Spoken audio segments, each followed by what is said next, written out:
मेरे चैनल में आप सभी का हार्दिक स्वागत है। आइए सुनते हैं अजय एकादशी की है कथा।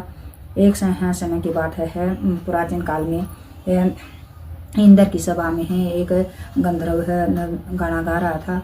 तो वह अपनी उसकी पत्नी बहुत ही सुंदर थी और वह उसकी पत्नी की याद में इतना मगन था कि वह गाना गाते समय उसका लय ताल बिगड़ गया। तो इंद्र ने इससे कुपित होकर वह बहुत गुस्सा हुआ और वह इंद्र ने उस गंधर्व को श्राप दे दिया कि जिसके मुँह में तुम लत हो, जिसके मुँह में तड़प रहे हो वह राक्षसनी हो जाए। तो यह बात सुनकर गंधर्व ने अपनी गलती स्वीकार की और उसे इंद्र से माफ़ी मांगी ही।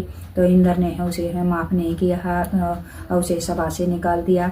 वह घर जाकर उसने देखा तो उसकी पत्नी राक्षसनी बन चुकी थी। तो वह बहुत दुखी हुआ। फिर कुछ समय बाद उसने ये नारद मुनि मिले और उसने कहा कि तुम इतने दुखी क्यों हो। तो गंधर्व ने सभी बातें बताई। नारद मुनि ने उसकी बातें सुनकर फिर उसने महा की शुक्ल पक्ष की जया एकादशी का व्रत और कीर्तन के लिए बोला। तो उसने जैसे ही नारद मुनि ने बताया था वैसे उसने एकादशी का व्रत किया और रात में भजन कीर्तन किए और उसका पाठ किया। फिर उसके प्रताप से उसकी पत्नी उस राक्षसनी योनि को छोड़कर वह एक सुंदर कांतिवान शरीर हो गया और वह बहुत ही सुंदर हो गई।